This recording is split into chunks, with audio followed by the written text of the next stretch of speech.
The girl's life had started like any other day, but who knew the end of the day would be so cursed? Watch today's video completely. Perhaps something like this could happen to you too. I am talking about the 2018 movie, The Perfection. Charlotte Wilmore is a former cello prodigy from Minneapolis. She is called former because Charlotte left the world-famous cello academy, Bakoff, located in Boston, to care for her sick mother. She was the best student of that year.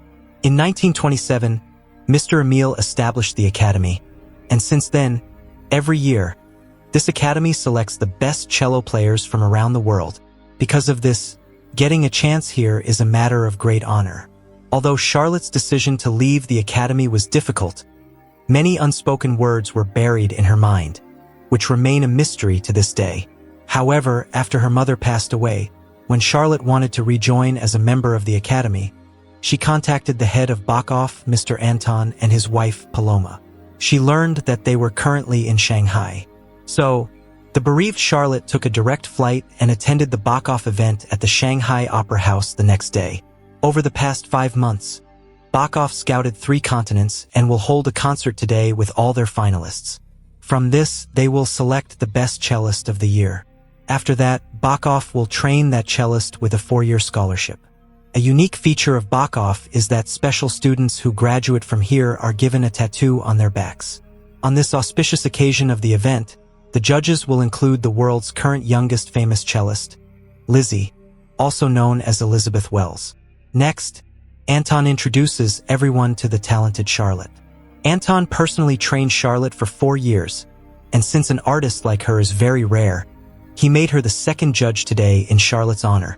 2 old teachers of Bakoff, Tice and Jeffrey, are very happy to have Charlotte back. Meanwhile, Lizzy meets Charlotte and mentions that she was so amazed by Charlotte's performance when she was only 9 years old that she became a huge fan from that day on.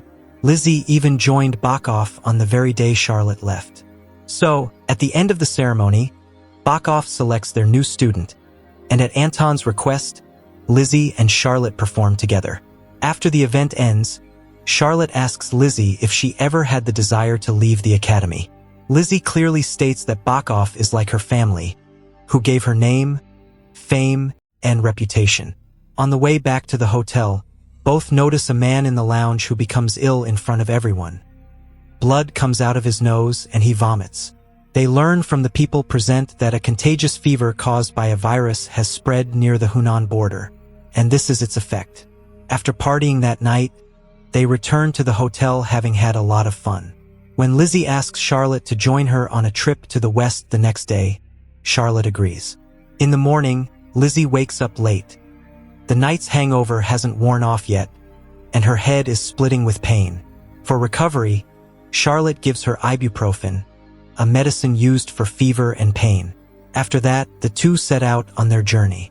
Lizzy's health was still poor. They could have returned to the hotel if they wanted, but Lizzy didn't want to waste her 2-week vacation. After having breakfast at a roadside shop, the two boarded a bus. These were all Lizzy's plans. She could have traveled first class if she wanted. But no, she needed adventure. So, on a cheap bus, Charlotte brushed a bug off Lizzy's back and sat down. But as the bus traveled a bit, Lizzy's health started to get very bad, along with a headache and intense thirst. Lizzy took a few more ibuprofen tablets to try to feel better. She waited and waited for help, but there was no signal on Charlotte's mobile to call anyone. Meanwhile, as the condition worsened, countless bugs seemed to come out with her vomit, which reminded them of the virus spread in Hunan. As Charlotte tried to calm her down, suddenly Lizzy's entire body started to itch. It felt as if bugs were moving inside her body. Seeing her in such a state, the passengers got scared, and the driver dropped them off midway and drove away. They were now in a place where there was no human settlement for several kilometers. But everything was overshadowed by the movement of bugs growing inside Lizzy's hand. Right then, numerous bugs came out by piercing through the skin, which gradually spread from her hand to her entire body. And along with the vomit, they were continuously coming out. Seeing Lizzy desperately begging for help, Charlotte took a cleaver out of her bag, placed it in Lizzy's hand, and said, "You know what you have to do now." And right then, Lizzy screamed in intense pain and chopped off her right hand from the wrist. The story shifts from here to 3 weeks later at the Bakoff Academy in Boston. They have brought the concert winner, Zhang Li, for cello training. They have a special room that is acoustically perfect. Once training is complete, some students are given the opportunity to perform in this room, just as Lizzy and Charlotte had. So her mother said goodbye and left. It was very cold that night. Suddenly, someone knocked on the main door. Anton saw Lizzy standing on the other side of the gate with one hand cut off. When Anton brought her inside, she said her body was found lying bloody by the side of a mountain. Even though the police wanted to help her, they couldn't because she took the medicines herself and cut off her own hand. After recovering in the hospital about 2 or 3 days later, she learned that Charlotte had fled the country. Anton was surprised to hear this because why would Charlotte do such a thing? But according to Lizzy, she did all this out of jealousy. She didn't want anyone else to gain fame from Bakoff Academy by becoming the apple of Anton's eye over her. The next morning, Anton and Paloma told Lizzy that she had been expelled from Bakoff. Because only perfect musicians are allowed here, no matter how close they are. Lizzy was shocked to hear this because she could have at least composed some music or helped with anything while staying there. She was even ready to clean the toilets. But she could not accept being expelled from this academy. Because no matter what happened, if Anton accepted her, then the entire music industry would accept her. When Lizzy became agitated, Paloma insulted her by saying this is a music academy, not a hospital for the disabled. The words pierced Lizzy's heart. As a result, she became speechless and left the academy. Those memories slowly turned into a burning desire for revenge. But the question is, where did all this begin? The story shifts from here back to that morning at the hotel. Lizzy's sleep had just broken with a hangover. Charlotte was staring fixedly at Lizzy's tattoo. That day, when Lizzy asked for ibuprofen, Charlotte cunningly gave her the medicine that used to be given to her mother instead of ibuprofen. When this medicine is mixed with alcohol, its side effects include intense itching, headaches, vomiting, and hallucinations. Because of this, Lizzy's health started to deteriorate. In the morning, they went to a roadside Chinese hotel for breakfast. From there, Charlotte stole the cleaver and put it in her bag. When Charlotte brushed the bug off Lizzy's back after getting on the bus, there was actually no bug on her back at that time. It was just a plan to increase Lizzy's hallucinations, which very effectively entered her subconscious mind. When Lizzy wanted ibuprofen again after her health worsened on the bus, Charlotte gave her more of that medicine so that her hallucinations would increase further. Even when help was needed, Charlotte lied about not having a signal on her phone. As Lizzy's hallucinations increased with time, Charlotte took advantage of this opportunity. As a result, every time she vomited, Charlotte pretended to see bugs there so that Lizzy would feel everything was real. And this lie was further triggered by the rumor of the virus spreading at the Hunan border. When the hallucination of bugs coming out of Lizzy's hand occurred after getting off the bus, Charlotte forced her to cut off her own hand. This was planned so well that all the blame went to Lizzy. But why did Charlotte do this? Was it only out of jealousy? Charlotte was then busy in the kitchen of her own house. Suddenly, she heard the sound of something falling inside the room. When Charlotte went to check without understanding anything, Lizzy jumped on her with a tranquilizer gun. Without giving her any time, Charlotte lost consciousness after successive blows. After that, Lizzy put her in the trunk of a car and came straight to Bakoff Academy. Seeing Lizzy's actions, Anton and Paloma were naturally surprised. Charlotte regained consciousness in her personal room. When asked about what happened with Lizzy, Charlotte confirmed it to Anton, and the true events were revealed. Actually, this Bakoff Academy gives a strange kind of punishment to make their students perfect. Where, while playing the cello, if they made even a small mistake, then Anton and the other 2 teachers would sexually assault them. And during this entire time, they were brainwashed in such a way that they would never raise questions about it. Charlotte herself was a victim of this. Bakoff Academy believed that perfection could only be achieved this way, but it was all a hoax.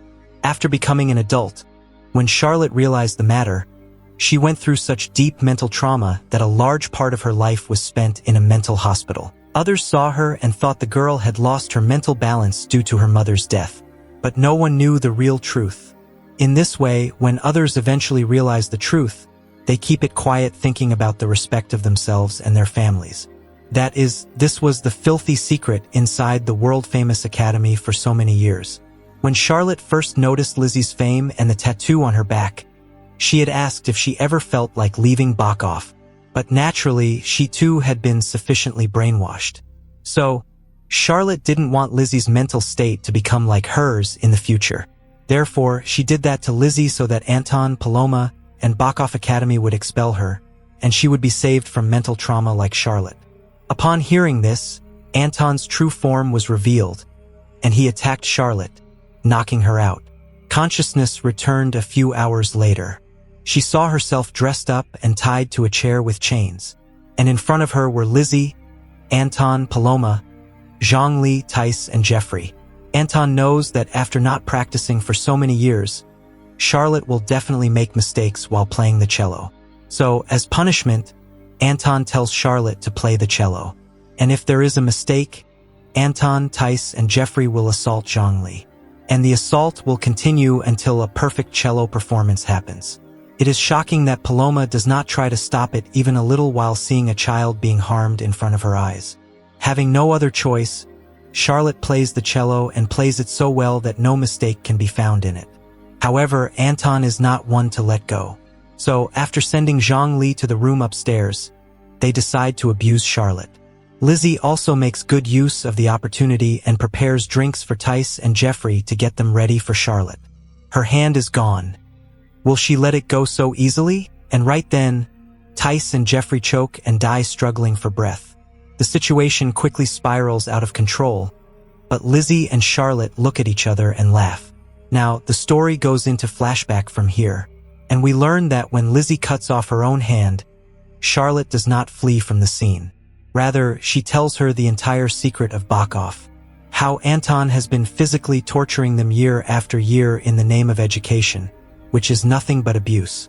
Their brainwashing is so good that they cannot perceive the matter. But when they understand, their condition becomes just like Charlotte's. After understanding her words, Lizzy and Charlotte plan to punish Anton that very day. Making good use of the opportunity, the two of them first killed Paloma, and Lizzy overpowered Anton. Seeing Anton's screams filled with pain, Charlotte remembered all the atrocities committed against her. Anton deserves his rightful punishment. But meanwhile, Anton overpowered her and tried to kill Charlotte by cutting off her left hand with the cleaver. Lizzy hit Anton and knocked him unconscious. The story returns from here to a few months later. Anton is sitting in his acoustic room. His arms and legs have been cut off, and his mouth is sewn shut. And sitting in front of Anton, Lizzy and Charlotte are performing the cello together. And this is called the perfection.